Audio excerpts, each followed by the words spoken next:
এবং এই বছর থেকে আমরা পিজি সিটের জন্য অ্যাপ্লাই করেছি। তার মানে আরামবাগ আর ইউজি থাকবে না, এটি যে পিডি মেডিকেল কলেজ কিছুদিনের মধ্যেই সুখবর আপনাদের দিতে পারবো, যেটা আরামবাগ একটা PD medical institution, it is not a college, not a hospital.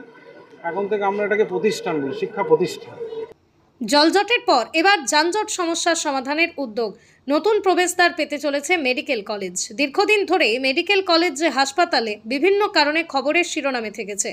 চিকিৎসায় গাফিলতির অভিযোগ, পরিকাঠামোগত সমস্যা, রোগীর পরিজনদের দুর্ভোগ এবং প্রশাসনিক নানা ত্রুটির কথা বারবার উঠে এসেছে সংবাদ মাধ্যমের প্রতিবেদনে।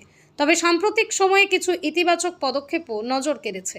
সম্প্রতি মেডিকেল কলেজের প্রিন্সিপাল ডাক্তার রমাপ্রসাদ রায় সাংবাদিকদের মুখোমুখি হয়ে জানান, 100 আসনের এই মেডিকেল কলেজ বর্তমানে 150 আসনে উন্নীত হয়েছে।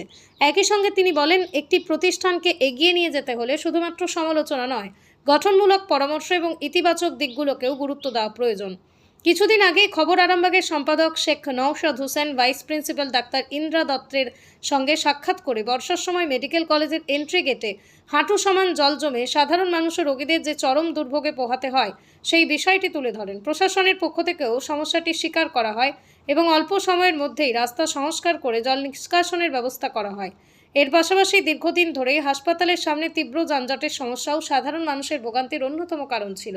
রোগী ও অ্যাম্বুলেন্সের যাতায়াতে বারবার সমস্যার সৃষ্টি হচ্ছিল। সেই পরিস্থিতি থেকে মুক্তি দিতে হাসপাতালের জন্য একটি নতুন প্রবেশদ্বার নির্মাণের পরিকল্পনা গ্রহণ করা হয়েছে। ইতিমধ্যে স্থান পরিদর্শনের পর আজ হাসপাতালের প্রবেশপথের সামনে থাকা বেআইনি দোকানগুলি অপসারণের কাজ সম্পন্ন হয়েছে। খুব শীঘ্রই ওই স্থানে একটি আধুনিক ও সুপরিকল্পিত নতুন গেট নির্মাণ করা হবে বলে প্রশাসন সূত্রে জানা গিয়েছে। এর ফলে রোগী, তাদের পরিজন, জরুরি পরিষেবার সঙ্গে যুক্ত অ্যাম্বুলেন্সের যাতায়াত অনেকটাই সহজ হবে বলে আশা করা হচ্ছে। সামাজিক বার্তা, একটি সরকারি প্রতিষ্ঠানকে শক্তিশালী করে তুলতে প্রশাসন, সংবাদ মাধ্যম এবং সাধারণ মানুষের মধ্যে পারস্পরিক সহযোগিতা অত্যন্ত জরুরি। সংবাদ মাধ্যমের কাজ শুধুমাত্র ভুল তুলে ধরা নয়, বরং সমস্যার সমাধানের পথও দেখানো। একইভাবে প্রশাসনেরও উচিত গঠনমূলক সমালোচনাকে গ্রহণ করে দ্রুত পদক্ষেপ নেওয়া। যদি এইভাবে আরামবাগ মেডিকেল কলেজ নিজেদের ত্রুটি শুধরে সাধারণ মানুষের পরামর্শকে গুরুত্ব দিয়ে উন্নয়নের পথে এগিয়ে চলে, তাহলে ভবিষ্যতে এই প্রতিষ্ঠান যে আশা ও আকাঙ্ক্ষা নিয়ে গড়ে উঠেছিল তা পূরণ করতে সক্ষম হবে বলেই মনে করছেন সাধারণ মানুষ। কিছুদিন আগে ডায়ালিসিস বিভাগের উদ্বোধনের সময় মেডিকেল কলেজের প্রিন্সিপাল ডাক্তার রমাপ্রসাদ রায় খবর আরামবাগের মুখোমুখি হয়ে কী বলেছিলেন শুনে নিন। আপনারা দেখছেন খবর আরামবাগ, যে কথা কেউ বলে না, আপনার পাশে, আপনার সাথে।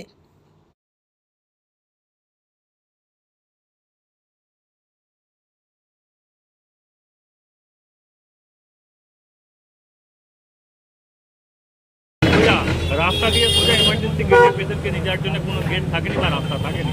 অর্থাৎ হসপিটালের জায়গা বেশ কিছু দোকানদার দিনের পর দিন দখল করে সেখানে ব্যবসা বাণিজ্য চালাচ্ছিল। সেই অবৈধ দোকান হসপিটালের নোটিশে এবং পিডব্লিউডির নোটিশে সেই পাঁচিল ভেঙে দেওয়া হয়েছে। পাঁচিল ভেঙে দিয়ে হসপিটালের যে পুরোনো যে এমার্জেন্সি হসপিটালের যে গেট, সেই এমার্জেন্সি গেটের সোজাসুজি বাইপাস রাস্তা আমরা তৈরি করছি, যাতে পেশেন্টকে সরাসরি রাস্তা থেকে ডাইরেক্ট এমার্জেন্সি গেটে গাড়ি ঢুকে যায়।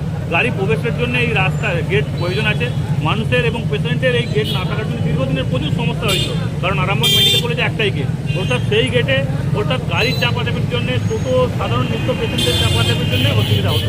তাই আমরা সরাসরি পেশেন্টের সরাসরি এমার্জেন্সি গেটে ভর্তি করার জন্য এমার্জেন্সি গেট দিয়ে সোজা বিকল্প গেটের একটা রাস্তা তৈরি করে। কতদিনের মধ্যে কমপ্লিট হবে? এটা আজকে সবে মাত্র রাস্তা ক্লিয়ার করা হয়েছে। আগামী 1-1.5 মাসের মধ্যে আশা করছি এখানে এমার্জেন্সি যে গেট, সেই গেট আমরা তৈরি করতে পারি। এর আগে তো বহুবার এই অভিযোগ উঠেছিল যে গেটের সমস্যা। এই যে টোটাল কটা গেট হতে পারে হসপিটালের? টোটাল এখন এই মুহূর্তে এমার্জেন্সি গেট এবং মেন গেট নিয়ে দুটো গেট আছে। আমরা পরবর্তীকালে আরও একটা গেট করার চিন্তা ভাবনা নিয়েছি, যেটা আপনার করুণা মার্কেটের অপোজিটে যে রাস্তা আছে সেই রাস্তা দিয়ে সোজা মেন রোড থেকে একদম হসপিটালে প্রবেশ করার জন্য বাইপাস হয়ে ওইখানে একটা গেট করার চিন্তা ভাবনা আছে। তবে সেটা ফিউচারে, ভবিষ্যতে। কিন্তু এখন আপাতত একটা গেট ছিল এবং এমার্জেন্সি নতুন একটা গেট আমরা নির্মাণের জন্য ব্যবস্থা করব।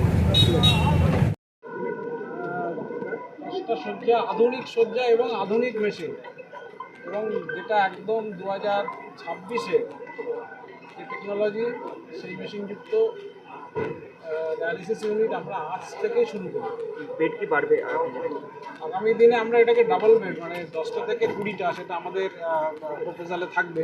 সেটা পেশেন্টের ডিমান্ড অনুযায়ী দেখে আমরা, আমাদের যেটা এখন দরকার সেটা হচ্ছে একজন স্পেশালিস্ট নেফ্রোলজিস্ট, যেটা কিডনির চিকিৎসা হবে, তো কিডনির একটা সুপার স্পেশালিটির জন্য একটা নেফ্রোলজিস্ট আমরা সরকারের কাছে চাইবো, যিনি এই পেশেন্টের দেখবে। যেমন কার্ডিওলজির পেশেন্ট, একজন কার্ডিওলজিস্ট, সুপার স্পেশালিস্ট যেগুলো, এই ফেসিলিটিসটা আমরা দূর ভবিষ্যতে আশা করি বছরের নতুন সরকারের কাছে, এটা আগের সরকারকে আমি দিয়েছিলাম, তারা এটা করেনি, কিন্তু আশা করছি এবার আমরা পাবো। ফরেন্সিক এক্সপার্টের যেটা অভাবটা ছিল সেটা কি মিটেছে এখন? একদম মিটে গেছে। আমার কাছে অর্ডার আছে, সপ্তাহে 6 দিন ফরেন্সিক এক্সপার্টরা করবে। আর কোনো ছুটি বা কোনো থাকলে আমি এখানকার পুলও রেখেছি, কারণ এরাও এক্সপিরিয়েন্স, এরা এখানে 10 বছর 15 বছর ধরে এই জিনিসটা করছে, অসুবিধা কিছু নেই।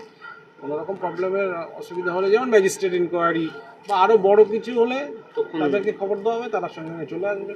সুতরাং এটা নিয়ে আর কোনো সমস্যা থাকবে না। আরামবাগবাসীর উদ্দেশ্যে কি বলবেন? আরামবাগবাসীর উদ্দেশ্যে আমার একটাই, তারা এই অত্যাধুনিক সুযোগ সুবিধাগুলো ইউটিলাইজ করুক, কারণ মানুষের জন্য সরকারি পরিষেবা বিনা একবারও বলছি, এটা কিন্তু হসপিটালের কোনো চার্জের কোনো জায়গায় নেই, পয়সা নেওয়া পয়সা দেওয়া। যদি কোনো রকম এরকম আপনাদের চোখে আসে বা কেউ আপনাদের কাছে কমপ্লেন করে, আমার নম্বর সবার কাছে আছে, হোয়াটসঅ্যাপ আছে, যদি হয় আমাকে একটু জানাবেন। এবং আমার বলেছে জিরো, একদম পজিটিভ ফিডব্যাক না, আমার জিরো টলারেন্স, আমি যদি তাকে ধরতে পারি পুলিশে দেবো। দেখা গেছে যে বিগত দিনে যে স্টাফদের ব্যাপারে আরও একটু খবর দিই যে আমরা একটা নতুন শৌচালয় এবং আলাদা, সেটাও নিশ্চয়ই দেখেছেন যে আমাদের নতুন ওপিডি বিল্ডিংয়ের পাশে, সেটাও আমরা কালকে থেকে ওপেন করে দিয়েছি। মেডিকেল কলেজে এই জায়গাটা এত সম্ভাবনাময় একটা মেডিকেল ইনস্টিটিউশন, আমরা আর হসপিটাল বলবো না, এটা একটা শিক্ষা প্রতিষ্ঠান। এখান থেকে যেমন আমাদের 100 সিট দিয়ে আমরা এমবিবিএস শুরু করেছি, এটা এই বছর থেকে 150 সিটের কথা, এবং এই বছর থেকে আমরা পিজি সিটের জন্য অ্যাপ্লাই করেছি। তার মানে আরামবাগ আর ইউজি থাকবে না, এটি যে পিডি মেডিকেল কলেজ, কিছুদিনের মধ্যেই সুখবর আপনাদের দিতে পারবো, যেটা আরামবাগ একটা PD medical institution, it is not a college, not a hospital. এখন থেকে আমরা এটাকে প্রতিষ্ঠান বলি, শিক্ষা প্রতিষ্ঠান। এটাই আমাদের লক্ষ্য। আপনাদের অনেক ধন্যবাদ, কারণ আপনারা সবসময় আমাদের সঙ্গে আছেন। ইয়াম্মা কোম্পানি অনুমোদিত আরামবাগ মহকুমার একমাত্র মেইন ডিলার আমনা অটো সাপ্লাই এখন বিশ্বমানের শোরুম নিয়ে হাজির হয়েছে আরামবাগের গড়বাড়িতে।